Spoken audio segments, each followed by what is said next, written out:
রমজান মাস হলো টাকা অর্জনের মাস, কথা ঠিক কিনা? কিন্তু আল্লাহ তাআলা বলেছেন কুতিবা আলাইকুমুস সিয়াম কামা কুতিবা আলাল লাযিনা মিন ক্বাবলিকুম লাআল্লাকুম তাত্তাকুন। রমজান ফরজ হয়েছে আমাদেরকে মুত্তাকি বানানোর জন্য। আমরা যদি মুত্তাকি হতে পারতাম তাহলে আমার ছোট্ট বোন আসিয়া দর্শিত হয় না। আমরা যদি মুত্তাকি হতে পারতাম তাইলে আমরা আমাদের নিজেদের দেশে নিজেদের ভাইদেরকে আয়না করে পুড়ে ফেলতে পারতাম না।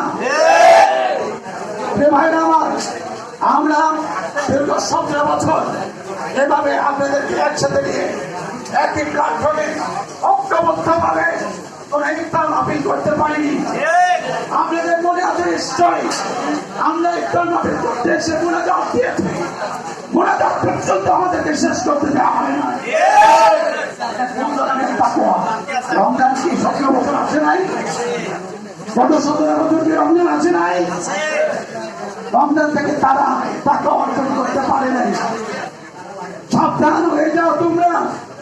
আগামীর বাংলাদেশে যারা ক্ষমতার মসজিদে বসতে চাও তাদেরকে আমরা সতর্ক করি, তোমরাও যদি রমজান থেকে টাকা অর্জন না করো, যদি আবার পূর্বের মতো চলে যাওয়ার চিন্তা থাকে মাথার মধ্যে, মানে রাজনীতির প্ল্যাটফর্ম থেকে সরে যাও।